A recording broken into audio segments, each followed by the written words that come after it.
ஸ்ரீமதி ராமானுஜாய நமக. இன்னைக்கு சித்திர திருவாதிரை ஜெகதாச்சாரியர் பவிஷ்வதாச்சாரியர்னு நம்மால் கொண்டாடப்படுகிற ஸ்ரீ ராமானுஜரோட திருநட்சத்திரம். இன்று தொடங்கி ஸ்ரீ ராமானுஜருடைய பிறவியையும் அவருடைய அற்புதமான சரித்திரங்களையும் பற்றி சேவிக்கலாம். ராமானுஜரை பற்றி தெரிஞ்சுக்கிறதுக்கு முன்னாடி திரேதாயுகம் வரை போகணும். ராமாயணம் நமக்கு எல்லாருக்குமே தெரிஞ்ச பாடம்தான். ராமனுடைய சரித்திரமும் நம்ம எத்தனையோ முறை கேட்டு இருக்கிறோம். ஆனால் பகவானுடைய சரித்திரத்திற்கும் பாகவதர்களுடைய சரித்திரத்திற்கும் இருக்கிற ஏற்றம் என்ன தெரியுமா? எத்தனை முறை படித்தாலும் எத்தனை முறை கேட்டாலும் திகட்டாததுன்ற ஒன்று. அது மட்டும் இல்லாமல் ஒவ்வொரு முறையும் படிக்கும்போதும் நமக்கு புது புது படிப்பினையை கொடுக்கிறது. அப்படிப்பட்ட ராமாயணத்திலிருந்து ஒரு முக்கியமான ஒருவரை பற்றித்தான் நம்ம பார்க்க போகிறோம். அது வேற யாரும் இல்லை, ஆதிசேஷனுடைய அவதாரமாக ஸ்ரீராமனுக்கு சகோதரனாக அவதரித்த நம் லக்ஷ்மண பெருமாளை பற்றித்தான் சேவிக்கப் போகிறோம்.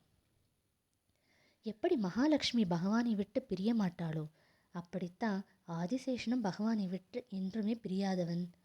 அவர் நின்றால் மரவடியாக இருப்பானாம், நடந்தால் பாதுகையாக இருக்கிறான், அவர் அமர்ந்தால் ஆசனமாகவும் அவர் அயர்ந்தால் அவருக்கு சயனமாகவும் இருக்கிறார் ஆதிசேஷன். அப்படிப்பட்ட ஆதிசேஷன் தான் முதல்ல நமக்கு சேஷ தத்துவத்தை, பகவானுக்கும் ஜீவாத்மாக்கும் இருக்கிற சம்பந்தத்தை நமக்கு எடுத்துரைக்கிறார். அப்படிப்பட்ட ஆதிசேஷன்தான் இன்று திரேதாயுகத்தில் லக்ஷ்மணனாக அவதரிக்கிறார். ராமனுக்கு நிழலாக எப்பொழுதும் ராமனோடையே இருந்தவர். ராமனுக்கு கவசமமாக, அவனுக்கு அனைத்துமாக இருக்கிறார் லக்ஷ்மணர்.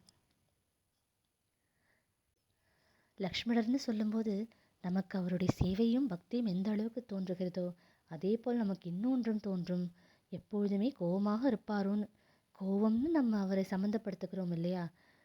ஆனால் லக்ஷ்மணனை விட தன்னுடைய உணர்வுகளை எல்லாம் சரியாக பயன்படுத்தியவர்கள் யாரும் இல்லை. ஒரு பக்தன் தன்னுடைய உணர்வுகளை எல்லாம் எப்படி பயன்படுத்தணுமோ, எப்படி வைத்து கொள்ள வேணுமோ அப்படித்தான் லக்ஷ்மணன் இருந்தான். லக்ஷ்மணன் என்றாலே அனைத்து லட்சணங்களும் கூடியவன். எந்த லட்சணம்? முகலட்சணமோ அதை பற்றியோ இல்லை, ஒரு பாகவதனுக்குரிய, ஒரு பக்தனுக்குரிய அனைத்து லட்சணங்களும் கொண்டவன் லக்ஷ்மணன்.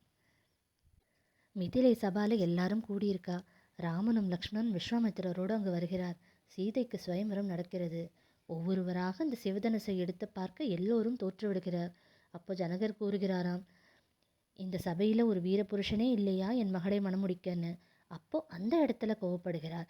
ஏன்னா அங்கே தன் பகவானாக அவன் நினைக்கக்கூடிய ராமனுக்கு ஏற்பட்ட அவமானம். அதனால தன் பகவானுக்காக தான் எழுந்து நிற்கிறார், குரல் கொடுக்கிறார் லக்ஷ்மணர்.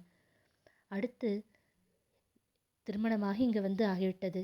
இப்போ கைகேயும் 2 வரங்களை கேட்டு விட்டார். இப்போ ராமன் காட்டுக்கு போகணும். அப்போ மறுபடியும் கோபம் கொள்கிறார். தன் ராமனுக்கு வனம் போகும் நிலைமை வந்ததேன்னு கோவப்படுகிறார். இப்போ வனத்துக்கும் போயாச்சு. இப்போ இந்த இடத்துல பரதன் ராமனை தேடி வருகிறார் இல்லையா? அப்போ பரதனை பார்த்தும் அவருக்கு கோபம் வருகிறது. அது கோபம்னா அதில் ஒரு பயமும் இருக்கிறது. கைகேயி கௌசல்யை விட ராமன் மீது அதிகமாக அன்பு கொண்டிருந்தவள். ராமனுக்காக பரதனை விட அதிகமாக ராமனை பார்த்தவள் கைகேயி. அப்படிப்பட்ட கைகேயியே ஒரு நாள் ராமனுக்கு வனம் புகுவாய்னு வரம் கேட்பாள்னு யாராவது நினைப்பார்களா? ஆனால் அதுவும் லக்ஷ்மணன் கண் முன்னாடி நடந்தது. இப்போ பரதன் வருகிறான். இவனால் என்ன நேர்ந்து விடுமோன்ற பயம். அந்த பயத்தால் ராமனுக்கு கவசமாக இருக்க வேணுமென்று தன்னைத்தானே ராமனின் கவசமாக மாற்றிக்கொண்டான் லக்ஷ்மணன். சீதையை ராவணன் தூக்கிச் சென்றான். அப்போ சுக்ரீவனுடைய சகாயத்தோடு சீதையை மீட்க வேணும்னு ராமர் காத்திருக்கிறார். சுக்ரீவனும் ராமனுக்கு வாக்களிக்கிறான். மழைக்காலம் முடிந்தவுடன் என் சேனைகளோடு சீதையை தேட ஏற்பாடு செய்கிறேன்னு. ஆனால் அவன் தன் கொடுத்த வாக்கை மறந்துவிட்டு மோகத்தில் மூழ்கி விடுகிறான். அப்பொழுது மறுபடியும் லக்ஷ்மணர் சிரம் கொண்டார். ஏன்னா தன் பகவானான ராமனுக்கு கொடுத்த வார்த்தையை மீறி அவருடைய வருத்தத்தை மேலும் ஏற்றினான் இல்லையா சுக்ரீவன் சில காலம். அதனால் கோபம் கொள்கிறார். அதற்கு பிறகு லங்கையில் ராவணன் மீதும் அரக்கர்கள் மீதும் கோபம் கொண்டார். ஏன்னா அதுவும் தன் ராமன் அண்ணனுக்காகத்தான். இப்படி லக்ஷ்மண் எங்கெல்லாம் கோவப்பட்டாரோ எந்த இடத்திலும் அவர் தனக்காக கோவப்படவில்லை. தனக்கு இது கிடைக்கவில்லை, தனக்கு இந்த அநியாயம் நடந்து விட்டதுன்னு எங்கேயாவது கோவப்பட்டாரா? எங்கேயுமே கோவப்படலை. அவர் கோவப்பட்ட இடங்கள்லாம் என்ன? தன் அண்ணனுக்காகத்தான். அவர் பயந்தார், அதுவும் தன் அண்ணனுக்காக. கோபம் கொண்டார், அதுவும் தன் அண்ணனுக்காக. வருந்தினார், அழுதார். அவர் எந்த உணர்வுகளை வெளிப்படுத்தினாலும் அத்தனை உணர்வுகளையும் தன் பகவானாக தான் நேசிக்கக்கூடிய ராமனுக்காகத்தானே காட்டினார். தன்னுடைய அத்தனை உணர்வுகளையும் ராமனுக்காகனே சேகரித்தார் இல்லையா? இந்த அனைத்து இடங்களிலுமே ராமனுக்கான தம்பியாக இல்லை, ராமனுடைய தாயாகவும் தந்தையாகவும் மாறி லக்ஷ்மணன் நின்றான்றது தான் உண்மை. ராமனுக்காக அவனுடைய சகோதரனாகவும் பக்தனாகவும் சேவகனாகவும் மாதா பிதான்னு அனைத்து உறவுகளாகவும் ராமனுக்காக கூட இருந்து கவசமாக இருந்தவன் லக்ஷ்மணன். இதுதான் ஒரு முழுமையான பக்தியோட அடையாளம். முழுமையான பக்தின்றது எப்போ? ஒரு பக்தி தொடங்குகிறதுன்னா பகவான் தான் நமக்கு எல்லாம்ன்ற புரிதல் வருது இல்லையா? அது முதல் படி. நாமும் பகவானுக்கு எல்லாமுமாக இருக்க வேணும்னு நினைக்கும்போது தான், அவனுக்கு நாமும் தாயாக இருக்க வேணும்னு நினைக்கும்போது தான் அந்த பக்தி முழுமையடைகிறது. எப்படி ஒரு தாயுள்ளத்தோடும் தாய் பார்வையோடும் அவனை பார்க்கிறோமோ அப்போ அந்த பக்தியானது முழுமையடைகிறது. அப்படிப்பட்ட பக்தியைத்தான் லக்ஷ்மணன் ராமன் மீது கொண்டான். இதே போன்ற பக்தியைத்தான் நம் முன்னோர்கள் ஆழ்வார்கள் எல்லாமும் காட்டியிருக்கிறார்கள். குலசேகர ஆழ்வார் ராமாயண கதையை கேட்டுக்கொண்டிருந்தாராம். அப்பொழுது ராமனுக்கும் இடையே யுத்த காண்டமானது தொடங்கியது. அப்போ குலசேகர ஆழ்வார் கோபம் கொண்டு, இதோ என் சேனையோடு நானும் வருகிறேன்னு புறப்பட்டாராம். இது முழுமையான பக்தியோட அறிகுறி இல்லையா? பகவானுக்கு தன்னை காக்க தெரியாதான்னு நினைக்கிறது ஒரு விஷயம். ஆனா பகவானுக்கு காப்பதற்காக அவனுக்கு ஒண்ணுனா நம்ம நிக்கணும்னு நினைக்கிறோம் இல்லையா? அப்பத்தான் அந்த பக்தியானது முழுமையடைகிறது. இதுதான் ஜீவாத்மாக்கும் பரமாத்மாக்கும் உள்ள சம்பந்தமும் இதுதான். அதை நமக்கு புரிய வைத்தவர் லக்ஷ்மணன்.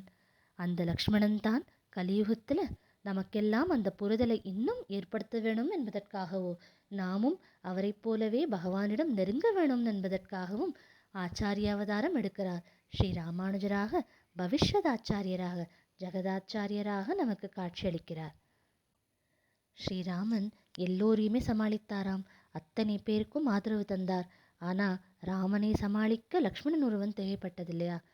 வனத்துல போய் கொண்டிருக்காள் சீதையை ராவணன் கடத்தி விட்டான். அப்போ ராமனுடைய கோபமானது எல்லை மீறிவிட்டது. அனைத்து சிருஷ்டியையும் அழிக்க தயாராக நின்றான் ராமன். அப்போ அவருடைய கோபத்தை அடக்கி அவரை சாந்தப்படுத்தி அந்த கோபத்திற்கு ஒரு நல்ல இலக்கை கொடுத்தவர் லக்ஷ்மணர். தர்ம மார்க்கத்தை தர்மத்தை ஸ்தாபிக்க ராமனுக்கு துணையாக நின்று அந்த கோபத்தை அதர்மத்தை அழிப்பதற்காக பயன்படுத்தினார் ராமர். இப்படி ராமனை சமாளிக்கும் பொறுப்பை லக்ஷ்மணன் ஏற்றுக்கொண்டார். அப்படிப்பட்ட லக்ஷ்மணர் தான் ராமானுஜராக அவதரித்து ராம பக்தர்களான நம்மையும் ராமனிடம் சேர்க்க நமக்காகவே ஜனித்தார். அப்படிப்பட்ட ஸ்ரீ ராமானுஜருடைய திவ்ய சரித்திரத்தை நம் அடுத்த பகுதியிலிருந்து தொடர்ந்து சேவிக்கலாம். ஸ்ரீமதே ராமானுஜாய நமக. ஸ்ரீமதே ராமானுஜாய நமக. இன்னைக்கு சித்திர திருவாதிரை ஜெகதாச்சாரியர் பவிஷ்யதாச்சாரியர்னு நம்மால் கொண்டாடப்படுகிற ஸ்ரீ ராமானுஜரோட திருநட்சத்திரம். இன்று தொடங்கி ஸ்ரீ ராமானுஜருடைய பிறவியையும் அவருடைய அற்புதமான சரித்திரங்களையும் பற்றி சேவிக்கலாம்.